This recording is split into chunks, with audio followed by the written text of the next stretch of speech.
Bendito y alabado sea el Señor.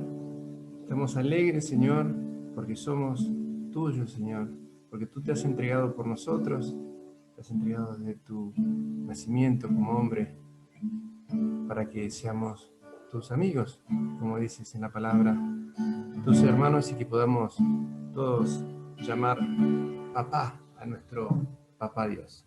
Vamos a cantar la canción 104, que dice que nuestro Dios está vivo, no solo en esa Navidad, sino cada día en nuestros corazones. Mi Dios está vivo, Él no está muerto, mi Dios está vivo, Él no está muerto, mi Dios está vivo, Él no está muerto. Lo siento en las manos, lo siento en los pies, lo siento en el alma, lo siento en todo mi ser. Oh, hay que nacer del agua, oh, hay que nacer del Espíritu de Dios, oh, hay que nacer del agua y del Espíritu de Dios, hay que nacer del Señor, oh, hay que nacer del agua y del Espíritu de Dios, hay que nacer del Señor. Prepárate para que sientas, prepárate para que sientas, prepárate para que sientas el Espíritu de Dios. Déjalo que se mueva, déjalo que se mueva, déjalo que se mueva dentro de tu corazón. Va bajando ya, va bajando ya, va bajando ya el Espíritu de Dios. Si su pueblo empieza a orar y deja al Señor obrar, va bajando ya el Espíritu de Dios. Va sanando ya, va sanando ya, va sanando ya el Espíritu de Dios. Si su pueblo empieza a orar y deja al Señor obrar, va bajando ya el Espíritu de Dios. Bendito y alabado sea el Señor. ¡Qué alegría! Voy a estar aquí en tu nombre, bendito y alabado, bendito, santo eres, Señor. Te debemos alabar, bendecir, glorificar en este día tan precioso, Señor, en que estamos celebrando la octava de tu natividad. Gracias, Señor, gracias por tu amor, por tu misericordia, por hacerte pequeño, por hacerte niño para llegar a nosotros. Gracias, Señor, por bajarte a tomar nuestra carne. Nos llena de alegría tu presencia entre nosotros. Bendito y alabado seas por siempre, Señor. Bendito seas, alabado seas tú, Señor Dios. Glorificado seas tú, Señor Dios. Bendito seas, Señor Dios. Sí, Señor, te damos gracias porque tú te encarnaste para levantarnos, Señor, para hacernos dioses como tú. Te damos gracias, Señor, porque tú asumiste nuestra debilidad, Señor, para amarla y para amándola, redimirla. Te damos gracias, Señor Dios, por el destino que nos tienes preparado, por hacernos hechura de tus manos, por darnos tu mismo espíritu. Te damos gracias por restaurarnos. Te damos gracias, Señor, por llenarnos de la vida que hay en ti, por hacernos luz para los que nos rodean. Bendito y alabado seas tú, Señor Dios. Bendito y alabado sea el Señor. Bendito seas, Señor Dios. Señor, y hoy queremos escucharte por medio de nuestra hermanita Ana, para ver qué tienes. La palabra eficaz, la palabra encarnada, bendito y alabado seas, Señor Dios. Bendito, A ti el honor y la gloria, a ti la alabanza. Bendito y alabado sea el Señor. Estamos alegres, Señor, porque somos tuyos, Señor, porque tú te has entregado por nosotros, te has entregado desde tu nacimiento como hombre, para que seamos tus amigos, como dices en la palabra, tus hermanos, y que podamos todos llamar papá a nuestro papá Dios. Vamos a cantar la canción 104, que dice que nuestro Dios está vivo, no solo en esa Navidad, sino cada día en nuestros corazones. Mi Dios está vivo, Él no está muerto, mi Dios está vivo, Él no está muerto, mi Dios está vivo, Él no está muerto. Lo siento en las manos, lo siento en los pies, lo siento en el alma, lo siento en todo mi ser. Oh, hay que nacer nacer del Espíritu de Dios. Oh, hay que nacer del agua y del Espíritu de Dios. Hay que nacer del Señor. Oh, hay que nacer del agua y del Espíritu de Dios. Hay que nacer del Señor. Prepárate para que sientas, prepárate para que sientas, prepárate para que sientas el Espíritu de Dios. Déjalo que se mueva, déjalo que se mueva, déjalo que se mueva dentro de tu corazón. Va bajando ya, va bajando ya, va bajando ya el Espíritu de Dios. Si su pueblo empieza a orar y deja al Señor obrar, va bajando ya el Espíritu de Dios. Va sanando ya, va sanando ya, va sanando ya el Espíritu de Dios. Si su pueblo empieza a orar y deja al Señor obrar, va bajando ya el Espíritu de Dios. Bendito y alabado sea Señor. ¡Qué alegría! Voy a estar aquí en tu nombre, bendito y alabado, bendito, santo eres, Señor. Bendito seas tú, Bendito, Señor. bendito. Bendito y alabado seas, Señor. Te debemos alabar, bendecir, glorificar en este día tan precioso, Señor, en que estamos celebrando la octava de tu natividad. Gracias, Señor, gracias por tu amor, por tu misericordia, por hacerte pequeño, por hacerte niño para llegar a nosotros. Gracias, Señor, por bajarte a tomar nuestra carne. Nos llena de alegría tu presencia entre nosotros. Bendito y alabado seas por siempre, Señor. Bendito seas, alabado seas tú, Señor Dios. Glorificado seas tú, Señor Dios. Bendito seas, Señor Dios. Sí, Señor, te damos gracias porque tú te encarnaste para levantarnos, Señor, para hacernos dioses como tú. Te damos gracias, Señor, porque tú asumiste nuestra debilidad, Señor, para amarla y para amándola, redimirla. Te damos gracias, Señor Dios, por el destino que nos tienes preparado, por hacernos hechura de tus manos, por darnos tu mismo espíritu. Te damos gracias por restaurarnos. Te damos gracias, Señor, por llenarnos de la vida que hay en ti, por hacernos luz para los que nos rodean. Bendito y alabado seas tú, Señor Dios. Te pedimos, Señor, que envíes tu Santo Espíritu sobre Ana y sobre toda esta pequeña comunidad de la escuela. Ven ahora, Santo Espíritu, ven y toma tu lugar. Ven ahora, Santo Espíritu, ven y toma tu lugar. Somos Sión, tú eres Rey, ven y úngenos, Señor. Ven ahora, ven a mí. Ven, Sión, tú eres Rey, ven y úngenos, Señor. Ven ahora, ven a mí. Ven ahora, Santo Espíritu, ven y toma tu lugar. Ven ahora, Santo Espíritu, ven y toma tu lugar. Somos Sión, tú eres Rey, ven y úngenos, Señor. Ven ahora, ven a mí. Somos Sión, tú eres Rey, ven y úngenos, Señor. Ven ahora, ven a mí.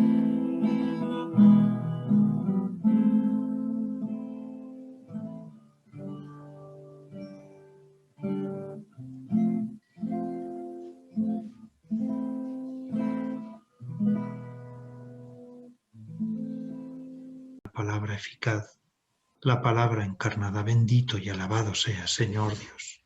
Bendito, A ti el honor y la gloria, a ti la alabanza. Bendito.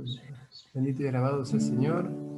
Estamos alegres, Señor, porque somos tuyos, Señor, porque tú te has entregado por nosotros, te has entregado desde tu nacimiento como hombre, para que seamos tus amigos, como dices en la palabra, tus hermanos, y que podamos todos llamar papá a nuestro papá Dios. Vamos a cantar la canción 104, que dice que nuestro Dios está vivo, no solo en esa Navidad, sino cada día en nuestros corazones.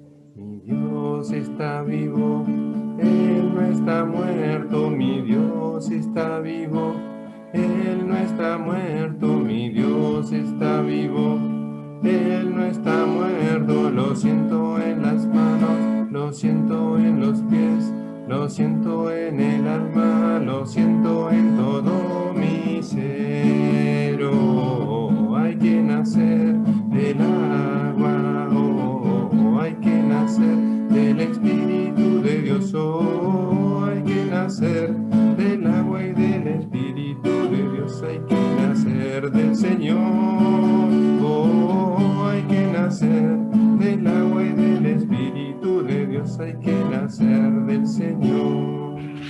Prepárate para que sientas, prepárate para que sientas, prepárate para que sientas el Espíritu de Dios. Déjalo que se mueva, déjalo que se mueva, déjalo que se mueva dentro de tu corazón. Va bajando ya, va bajando ya, va bajando ya el Espíritu de Dios. Si su pueblo empieza a orar y deja al Señor obrar, va bajando ya el Espíritu de Dios. Va sanando ya, va sanando ya, va sanando ya el Espíritu de Dios. Si su pueblo empieza a orar y deja al Señor obrar, va bajando ya el Espíritu de Dios. Bendito y alabado sea Señor, qué alegría hoy estar aquí en tu nombre. Bendito y alabado, bendito, santo eres Señor.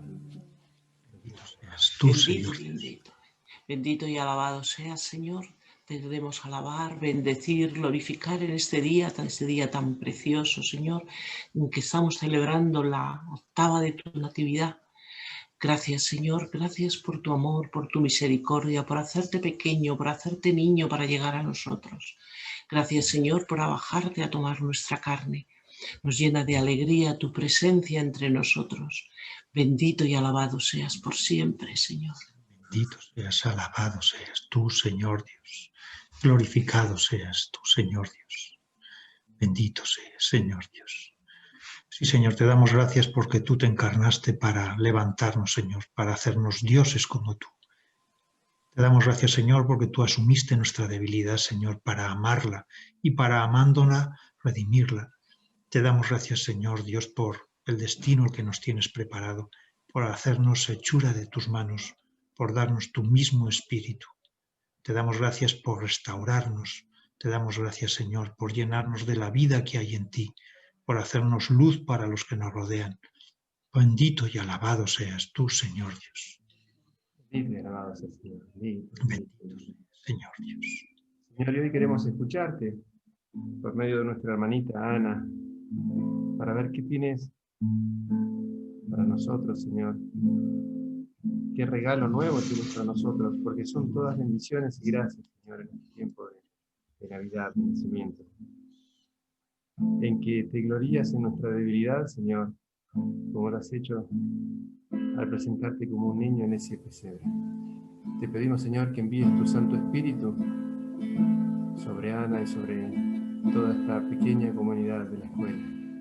Ven ahora, Santo Espíritu, ven y toma tu lugar. Ven ahora, Santo Espíritu, ven y toma tu lugar. Somos Sion, tú eres Rey, ven y úngenos, Señor, ven ahora, ven a mí. Ven, Sion, tú eres Rey, ven y úngenos, Señor, ven ahora, ven a mí. Ven ahora, Santo Espíritu, ven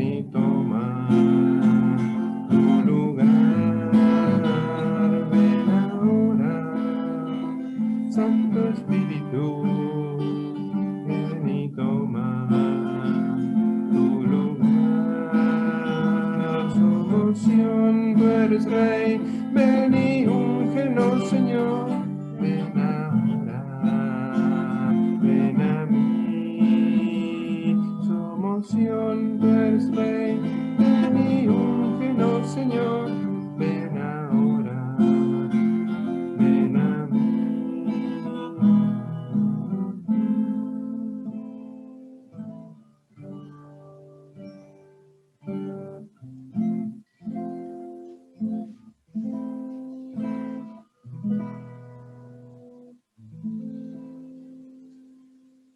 Buenos días, que hoy el Señor nos ha puesto para la lectio divina realmente un pasaje muy cortito, porque únicamente vamos a ver un versículo, Mateo 9, versículo 9, que dice: cuando se iba de allí, al pasar, vio Jesús a un hombre llamado Mateo, sentado en el despacho de impuestos, y le dice: sígueme.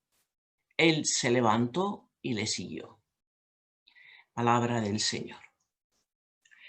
Bien, vamos a ver el contexto de este versículo y, en primer lugar, pues ya os digo que para la lectio seguimos más o menos, para el contexto, pues seguimos un pequeño esquema, siempre más o menos el mismo para no perdernos, ¿no? Entonces, en primer lugar, nos colocamos en qué momento estamos. Bueno, pues en cuanto al tiempo, estamos en el primer año de la vida pública de Jesús, estamos en el capítulo 9 y estamos en un momento que dentro del Evangelio se llama una sección narrativa, viene después del gran discurso del Sermón de la Montaña. Y así como en este discurso Jesús ha mostrado que es un Mesías poderoso en palabras, ahora en los capítulos 8 y 9, que van a ser sobre todo, van a contarnos milagros, va a mostrar que es muy poderoso en obras, que sana y que salva. Hay dos, justo antes del versículo que hemos proclamado, hay como dos series de milagros. Una primera serie que vemos que Jesús se dirige a los marginados, y estos marginados son pues personas como un leproso que va a curar en el 8 del 1 al 15. Ya sabéis, los leprosos eran marginados sociales absolutamente. El segundo milagro es la curación del siervo del centurión, que era un pagano y por lo tanto pues también un marginado. Y el tercer milagro de esta primera serie fue la curación de la suegra de Pedro, que era una mujer, pues también para la época una marginada. Después viene una segunda serie de milagros en los que, bueno, se ve también un poco la problemática eclesiológica de estos milagros, pero son el de la tempestad calmada, el de la liberación de los endemoniados de Gerasa, que es también un milagro realmente increíble porque son gente impura hasta el tope, ¿no? Y el último milagro, justo el que está antes del versículo proclamado, milagro de la curación de un paralítico. Este paralítico que descolgaron desde el techo de la casa para que llegara a los pies de Jesús. Y aquí vemos que Jesús hace un milagro doble, en el sentido de que no solamente le va a curar físicamente, sino que le va a perdonar los pecados. Pues bien, después de estas acciones que Jesús ha hecho, vamos a encontrarnos con la llamada a Mateo. Y la llamada a Mateo va a ser también una sanación espiritual, porque se va a dirigir a un pecador público, porque era un recaudador de impuestos. Una persona que los bienpensantes, es decir, los fariseos, la gente religiosa, opinaba que era un desecho de la sociedad, ¿eh? El lugar donde nos encontramos es en la ciudad de Cafarnaún, que ya sabemos que Jesús la convierte en una especie de cuartel general durante todo su ministerio en Galilea. Y concretamente vamos a fijarnos un poco dónde está Cafarnaún. Bueno, ya lo sabemos, ¿no? Está en la zona norte del lago de Galilea, pero está en una zona fronteriza entre los territorios que eran dominio de Herodes Antipas y los que eran dominio de Filipo.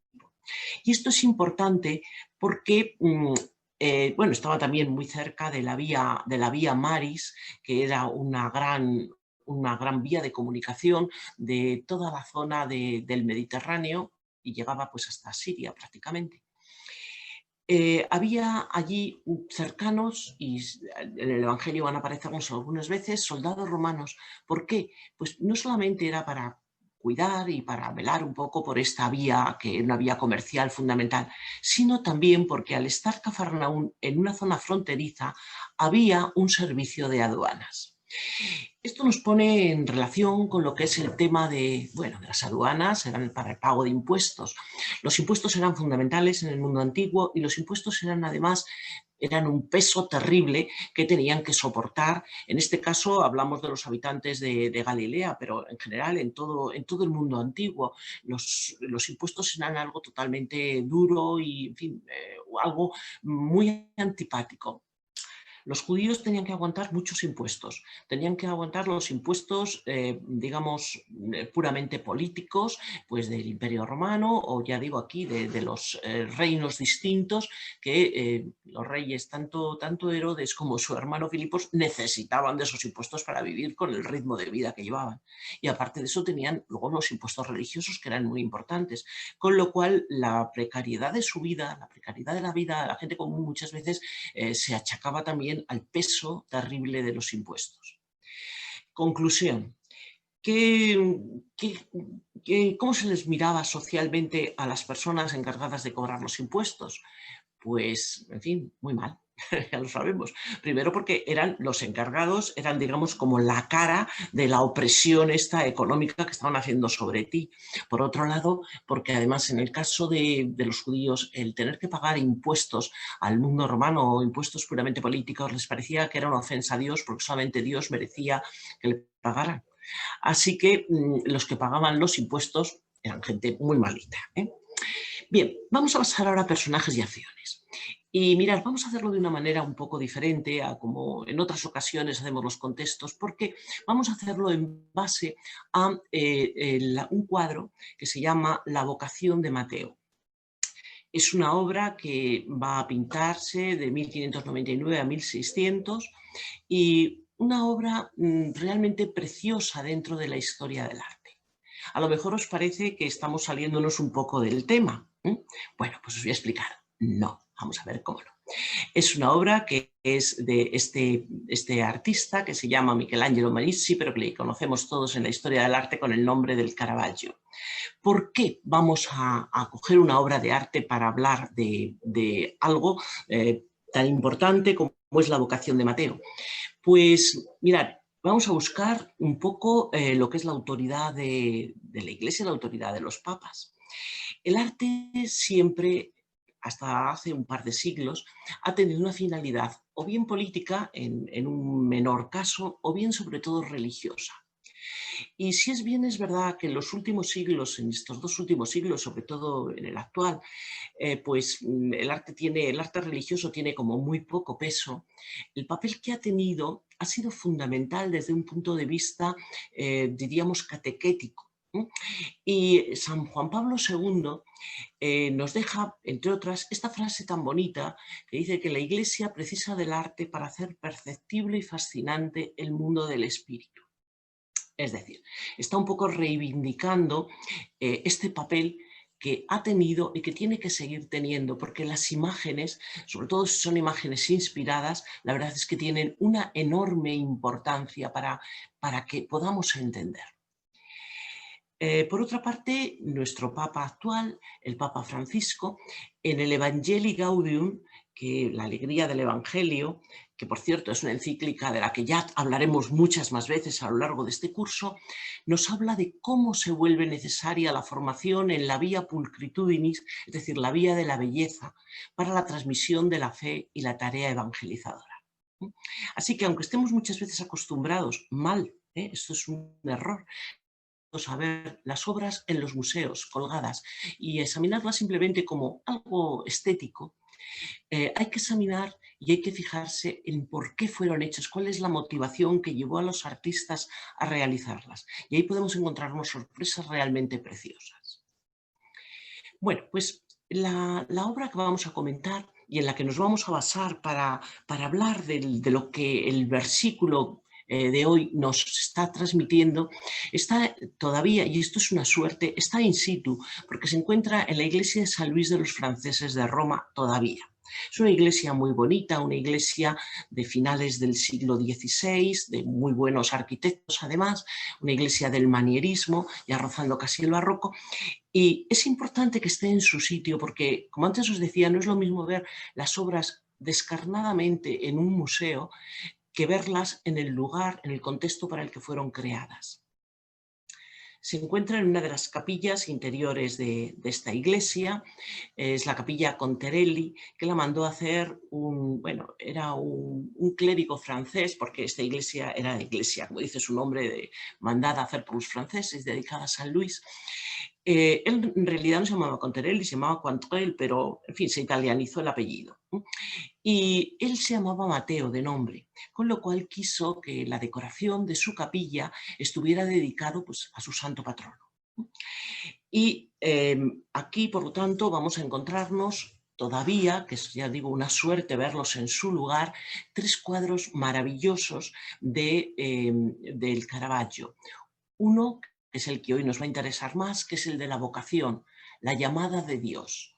El otro es la iluminación de Dios, porque se dice que San Mateo es el autor de uno de los evangelios. Y el último nos habla de cuál es el final de su vida, que es el martirio, la entrega a Dios. Yo digo, es muy importante el saber que lo tenemos en su sitio, porque claro, no es lo mismo ver un cuadro solo que verlo en su conjunto y ver además lo que quería decirnos en este momento y lo que el artista intenta explicarnos, el mensaje espiritual que nos quiere dar con él. Bueno, la obra desde un punto de vista simplemente formal, es decir, como obra de arte, es desde luego una obra magnífica, es una obra magistral, una obra que se define, entre otras cosas, por una gama de colorido preciosa. Es verdad que está dentro de una gama cálida, colores terrosos, pero es variadísima. Os he sacado aquí algunos de los colores, pero hay muchísimos más, una gama muy rica. Por otro lado, es una obra que está muy bien compuesta.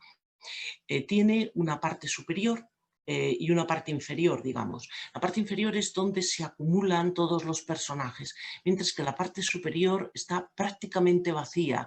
Incluso en cuanto a elementos no tiene más que una ventana pintada.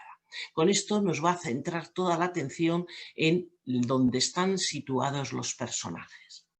Y nos fijamos además en los personajes y nos damos cuenta cómo están dispuestos. Hay unos personajes dispuestos en vertical, que son Jesús y Pedro, y después el resto, que están sentados en torno a la mesa, están situados en horizontal, con lo cual hay un interesante contraste de las figuras que va además un poco a completarse con este movimiento que va a dar la luz que viene en diagonal y que le va a dar digamos, una vida y una cierta inestabilidad, que es algo que, bueno, dentro del barroco gusta mucho. Hay un protagonista plástico importantísimo que es la luz. La luz, fijaros cómo va, viene de una iluminación que podríamos decir casi teatral, porque si nosotros pensáramos de dónde viene, es como si hubieran puesto un foco de los que se ponen para hacer una película o para hacer una obra de teatro. Es un poco efectista, viene desde arriba. Es una luz, por otra parte, que coincide, la que está pintada, con la luz natural que existe en la capilla. Por eso os digo que es muy importante verlo en el lugar donde está realmente todavía. Es un poco para que nos sintamos como más metidos en el ambiente, ¿no? La luz natural que viene de esa ventana que está en la parte superior coincide, como veis, con la que está pintada en el cuadro. Por otra parte, esta luz viene en diagonal, decíamos antes, e iluminando una parte muy determinada de la escena, porque hay un contraste entre zonas que están en penumbra. Estamos como si fuera casi en un sótano, iluminado, ¿no? Pero iluminado solamente por un haz de luz, que va justo a incidir sobre los personajes, dejando a los demás en una semioscuridad. Si nosotros nos ponemos y vemos la pintura solamente en blanco y negro, podemos ver esos contrastes que os digo son tremendos y que, bueno, dentro de lo que es la historia de la pintura es lo que se llama, es uno de los rasgos de la pintura barroca que va a inaugurar Caravaggio y que es lo que se llama el tenebrismo, contrastes fuertes entre luces y sombras. Pero lo importante es, ya os digo, cómo esta luz es un elemento muy expresivo, porque es un elemento que viene a iluminar y a que fijemos toda nuestra atención en lo que es importante. Y lo que es importante son los personajes y sus actitudes, digamos, de diálogo. Se dice que este cuadro realmente, si hubiera que definirlo, se podría definir como simplemente un instante de luz, pero no solamente de luz física o de luz expresiva, sino también de luz simbólica. Porque cuando nosotros vemos qué es lo que está ocurriendo, y ahora veremos un poco el tema, cómo lo ha desarrollado el artista, lo que vemos es que a través de la luz, ya digo, nos está expresando la conversación que hay dentro de estos personajes, pero además nos está dando el sentido de esta conversación. Bueno, por último, quería que vierais un poco, claro, llama la atención que nosotros estamos hablando de un tema evangélico, de un tema que está situado en el siglo I, y sin embargo los personajes van vestidos siglo XVII. Me encontré el otro día, cuando estaba preparando esto, me encontré con un cómic de Milo Manara, que está dedicado al Caravaggio, y le llaman la tavolazza e la espada, o sea, el pincel y la espada. Y es como si los mismos personajes que están posando le dijeran, oye, que es que no es de la época, que vamos, no, época de Cristo. Y dice, no importa, lo que importa es que la gente se reconozca en lo que está sucediendo. Y mirar, es que, bueno, del Caravaggio se dicen muchas cosas, porque fue un hombre además de una vida muy violenta, pero fue un hombre de profundas convicciones religiosas. Y él estaba muy unido a la espiritualidad del oratorio de San Felipe Neri. Y precisamente esta espiritualidad dice que lo que tienes para volver un poco a catequizar a la gente, a que la gente vuelva al sentimiento religioso, es que se sienta identificado y sienta que tiene algo que ver con su vida. Entonces, Caravaggio piensa que poniendo la escena en su tiempo, los personajes se van a sentir muchísimo más involucrados y lo van a entender mucho mejor. Bueno, pues nos centramos entonces ahora en cuáles son los personajes y cuáles son las acciones que nos está presentando aquí. Y en primer lugar, lo que vamos a encontrarnos, claro, es con el personaje principal. El personaje principal es Jesús. Fijaros, Jesús es una figura que aparece iluminada. Bueno, es curioso, aparece un poco como tapada por otra figura delante, que es la figura de San Pedro, que ahora hablaremos un poco de ella. Pero Jesús aparece, ya os digo, como una figura iluminada, porque en el fondo lo que nos está queriendo transmitir el artista también es este concepto que San Juan nos deja en su capítulo 8, cuando Jesús dice, yo soy la luz del mundo, y el que me sigue no andará en tinieblas, sino que tendrá la luz de la vida. Ya os digo, apenas se le ve más que el rostro, pero es suficiente para que veamos toda la expresividad, incluso sintamos casi lo que Jesús está comentando. De San Mateo, perdón, sí, de la vocación de San Mateo, en este versículo que hemos escuchado, ya digo, hay pocas palabras, pero son todas palabras de una profundidad increíble. Empieza diciendo que al pasar vio. Bueno, es tremendo, porque muchas veces cuando nosotros estamos pues leyendo, incluso intentando meditar con la palabra, pues bueno, queremos frases largas y queremos palabras como muy pomposas para quedarnos estupefactos, ¿no?, ante su significado. Sin embargo, aquí, en estas dos palabras, hay un significado importantísimo y muy profundo. Dice al pasar. Y es que Jesús, si nosotros nos fijamos en todas las llamadas que hace a sus discípulos, por ejemplo, las que hace en el capítulo 4 a los hermanos pescadores, dice también al pasar. Porque Dios nos llama pasando por nuestra vida. Dios siempre pasa por nuestra vida y Dios nos encuentra precisamente en nuestras circunstancias. Es Él el que se acerca, no tenemos que hacer nosotros cosas raras, y no nos busca en sitios extraños, nos busca en nuestras situaciones cotidianas, lo mismo que pues no sé, pues lo mismo que a Pedro, a Santiago, a Juan, los encuentra en sus faenas, que eran faenas de pescadores. A Mateo lo va a encontrar en sus circunstancias, y sus circunstancias son sentado decía el Evangelio, en la mesa de los impuestos. Jesús pasa, este es el pasar de Dios, y dice, vio. También esto es importante porque Jesús mira, y también es un término que va a emplear en todas las vocaciones cuando lo encontramos en el Evangelio de Mateo. Vio. El Señor nos mira, y es justo esta mirada la que este primer contacto, el que, digamos, toca nuestro corazón. Cuando dice vio, lo que nos está diciendo es que se está fijando en nosotros. Es decir, no somos... En el Evangelio dice muchas veces que a Jesús le seguían multitudes, pero la multitud es algo informe, es algo, digamos, que no tiene cara, que no tiene nombre. Si te miran, resulta que sí, ya te están poniendo cara y nombre. Es decir, es como dándote tu propia personalidad. Entonces, no es que pase por las buenas y así mira y como que no ve. No, no. Le vio, se fijó en él. Tenía ya su mirada puesta en Mateo. Esto es algo muy importante. Y empieza así, digamos, con esta mirada, este chorro de luz que va a llegar sobre el personaje y que realmente va a transformar su vida. Porque Jesús es la luz y la llegada y su mirada es lo que nos puede cambiar. Entonces, la mirada de Jesús sobre Mateo va a ser la que va a cambiar su vida. En el cuadro, claro, el cuadro no está hablando, pero sí que de alguna manera nos están hablando los personajes y están hablando a través de los gestos y a través sobre todo de los gestos de la mano. Nos fijamos qué hace Jesús. Jesús está señalando. Está señalando y digo, en ese señalar es ese mirar que nos dice Mateo, es ese pasar y mirar.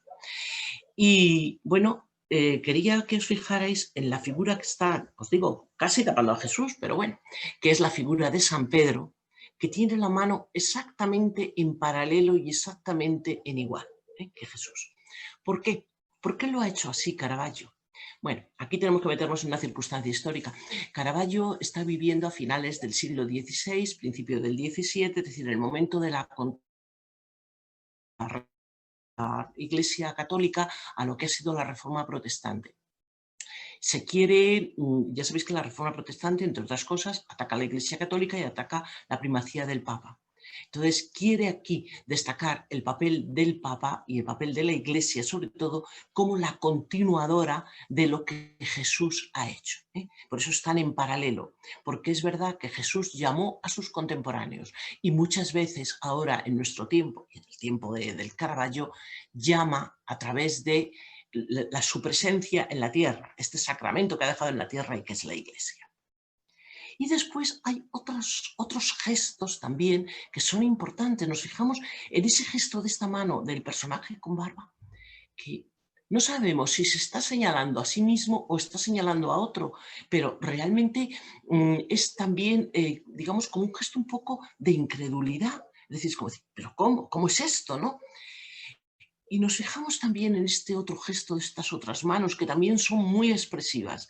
Mirad, son unas manos que están cerradas sobre el dinero y están como metiditas en las monedas. Y son unas manos muy feas, son unas manos que están pintadas casi como si fueran pezuñas. Pero esto nos va dando un poco, digamos, la pregunta o el imperativo de Jesús y también las respuestas que está encontrando. Jesús, ¿qué es lo que dice? Jesús le dice, sígueme. Bueno, Jesús habla. Es importante, Jesús es la palabra. Y fijaros que la palabra, con mayúscula, es la palabra creadora. Cuando dice sígueme, y se lo está diciendo a Mateo, como se lo ha dicho a otros discípulos, lo que está es como recreándole, le está convirtiendo en algo nuevo. Es importante esto también tenerlo en cuenta porque, bueno, ¿por qué llamó a Mateo? Pues porque llamó a los que quiso. Sí, por eso la incredulidad de aquel, pero bueno, ¿cómo es esto, no? Bueno, pues sí, porque Jesús llama. Jesús llama, él sabe por qué llama, porque él ve el corazón de los hombres y él ve que incluso el que nos puede parecer más indigno puede ser una persona entregada a él. Los contemporáneos del Caravaggio vieron en este cuadro, que admiraron muchísimo, vieron un paralelismo con lo que en la Capilla Sixtina había pintado Miguel Ángel en el momento de la creación. Fijaros la mano de Dios Padre y la mano de Adán. Vamos a ver el paralelismo porque es muy curioso. La mano de Jesús es no como la mano de Dios Padre, sino como la mano de Adán. ¿Y por qué lo ha hecho así? Pues porque Jesús es el nuevo Adán.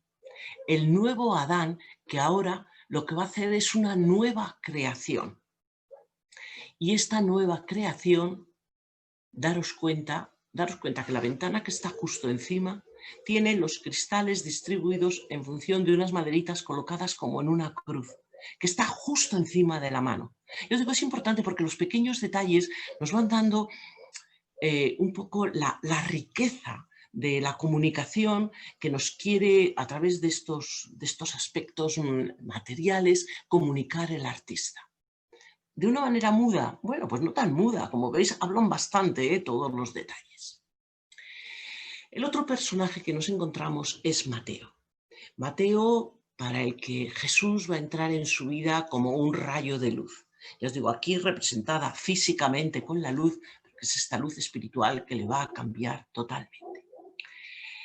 Es una luz que le va a liberar además de todas las tinieblas. Fijaros, Mateo es un personaje, bueno, es un personaje muy particular. Y antes hablábamos del Papa Francisco. Al Papa Francisco le gusta muchísimo este cuadro. Le gusta porque él tuvo precisamente su vocación, la sintió un día de San Mateo, siendo muy jovencito. Y cuando él después fue ya cardenal y cuando fue nombrado papa, él eligió un lema que es miserando atque eligiendo, es decir, teniendo misericordia y eligiendo, que es, digamos, la actitud que tiene Jesús respecto a Mateo. No es un lema que él se inventara, el Papa lo tomó de una homilía que tiene un monje del siglo VIII, que es San Beda el Venerable, y en esta homilía que habla de la vocación de Mateo, una homilía que está en latín, dice estas palabras. Dice que mirándole con misericordia y eligiéndole. Bueno, pues vale, vamos a ver cómo es esa misericordia. Pero claro, hay un problema aquí en el cuadro. Hemos visto varios personajes y la pregunta es, ¿y quién es Mateo? Pues vamos a pasar por todos ellos y vamos a elegir. Mira, tenemos un personaje jovencito. Este personaje podría ser perfectamente Mateo, porque está mirando con mucha atención y está además muy iluminado. Podría ser Mateo. Tenemos el personaje de al lado, este personaje más maduro y que está con la mano como diciendo con extrañeza, ¿yo seré yo, Señor? Podría ser Mateo. Realmente este es el personaje que casi siempre se ha decidido que era Mateo. Por alguna razón siempre ha parecido como el más adecuado y siempre en muchísimas explicaciones además que podéis encontrar sobre esta pintura encontraréis que él es Mateo. Hay otros que piensan que Mateo puede ser el personaje que está en este extremo de la mesa. Fijaros que también está muy iluminado, que está además a punto de levantarse. Es decir, es como que te han llamado y dices, venga, que voy para atrás. Y además tiene una espada. Y lo de la espada tiene un sentido simbólico, ¿no? Es como para cortar con todo lo que me sobra, con el pasado. Pero, mirad, hay otro personaje que podría ser perfectamente Mateo. Y yo os lo digo porque el Papa Francisco, que os digo que le gusta mucho este cuadro, él ha votado por este personaje. Y además le dejo aquí con la frase que él dice. Dice, el dedo de Jesús realmente señala al pibe que no le hace mucho caso, ni siquiera le mira y sigue recogiendo las monedas. Bueno, esto tendría que haberlo leído José mejor que yo, pero en fin, le hubiera quedado mucho más natural que a mí. Porque en realidad lo que ocurre es que cualquiera de los personajes puede ser Mateo. Aquí lo que se nos están señalando son como los distintos momentos de la experiencia de la conversión. El primer momento es cuando uno está todavía metido en lo suyo y no quiere ni mirar, ni quiere escuchar. Está en su realidad, que en este caso su realidad son las monedas que tiene sobre la mesa. En un segundo momento hay una primera reacción y mira a Jesús y ve que hay algo nuevo, hay algo atractivo, tan atractivo que en el tercer momento uno se decide, voy tras Jesús. Incluso hay un cuarto momento en el que ya, veis que es un personaje más mayor, ya con toda madurez, ya se ha decidido y ya está siguiendo el camino, aunque siempre con esa, digamos, no duda, sino con esa pregunta de Señor, ¿y por qué yo? Porque realmente yo no soy nada digno. Bueno, únicamente hay un personaje que jamás podría ser, que es este. Y mira, este personaje no podría ser por dos razones. La primera, porque está de pie y dice el Evangelio que estaba sentado en la mesa, así que no puede ser. Ya tenemos una razón por la que no. Pero además es como el contrapunto de Jesús. Este personaje sí que está totalmente al margen. Está mirando a lo que está mirando, que son las monedas, y además está como animando al otro, al muchachito, ese joven que miraba así con tanto amor las monedas, a que siga donde está. O sea, por eso no vamos a decir que sea el diablo, pero vamos, es un poco como la tentación de no sigamos, nosotros a lo nuestro y se acabó. Pero Jesús llama. Y Jesús cuando llama tiene algo muy especial. Jesús te atrae de tal manera, es decir, llena tu vida, te fascina con su mirada y realmente te llega al corazón. Y una vez que te ha llegado al corazón, pues ya, ¿qué se puede hacer? Él te dice, sígueme, pues seguirle, nada más. Y esto es lo que hace Mateo, ¿no? Y Mateo, por eso, después nos dice la tradición que en su camino, no sabemos muchas cosas más de Mateo, lo que sabemos es por la tradición, pero en su camino pues hará, evangelizará, y no solo evangelizará, sino que escribirá un evangelio. Bueno, esto podríamos, yo digo, esto no es que sea, esto es tradición, el evangelio de Mateo, que sea escrito realmente por Mateo el apóstol, hay muchas dudas por parte de los biblistas que piensan que no fue Mateo, sino que fue otra persona, pero bueno, no importa. La tradición nos dice por lo menos que sí, que él siguió tanto a Jesús que incluso, ya os digo, se le ha identificado con el autor de uno de los evangelios. Y acaba su vida con una entrega totalmente a Dios en el martirio. Pues gloria a Dios. Bueno, en esta mañana nueva, ¿no? Que te hemos renacido en cuerpo y alma con el niñito Jesús, que nos hemos predispuesto a comenzar un nuevo capítulo en nuestra vida. El Señor le pone en el corazón a Ana este versículo tan simple, tan corto, tan pequeño, en el cual dice dos cosas, ¿no? Importantes que nos tenemos que quedar en nuestro corazón, y es que nos mira. Entonces en cada momento de nuestra vida, en ese momento de dolor, en ese momento de dificultad, hay que ver esa mirada de Jesús en nuestra vida, ¿no? El Señor está al lado tuyo, mirándote al corazón y diciéndote, acá estoy. Y la segunda palabra dice, sígueme dejando todo, ¿no? Esas dificultades, todo eso que te parece imposible, toda esa montaña de problemas que queremos nosotros solucionar por nuestros propios medios, el Señor te dice, sígueme liviano, sígueme sin mirar atrás, ¿no? Entonces que el Señor nos dé en esta de mañana, en este nuevo año que nos propone, esa liviandad, ¿no? Esa sentirnos hijos, sentir ese abrazo fraterno del Padre que hoy especialmente llega a nuestras vidas. Hagamos que este niño crezca en nuestro corazón a lo largo de este año, que podamos dar frutos como el Señor quiere en este año. Le damos gracias al Señor, que es nuestro Padre, que es nuestro hermano, que es nuestro protector. Pedimos bajo la intercesión de su Madre, la Virgen, que fue la primera en decir que sí incondicionalmente. Le vamos a decir a la María que nos acompañe, que nos guíe, que nos proteja en este nuevo año. Dios te salve María, llena eres de gracia, el Señor es contigo. Bendita tú eres entre todas las mujeres, y bendito es el fruto de tu vientre, Jesús. Santa María, Madre de Dios, ruega por nosotros pecadores, ahora y en la hora de nuestra muerte. Amén. Y le vamos a decir gloria al Padre, al Hijo y al Espíritu Santo, como era en un principio, ahora y siempre, por los siglos de los siglos. Amén. Y nos vamos a despedir con una cancioncita que dice la 229, maestra.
Será vida eterna, ven, sígueme.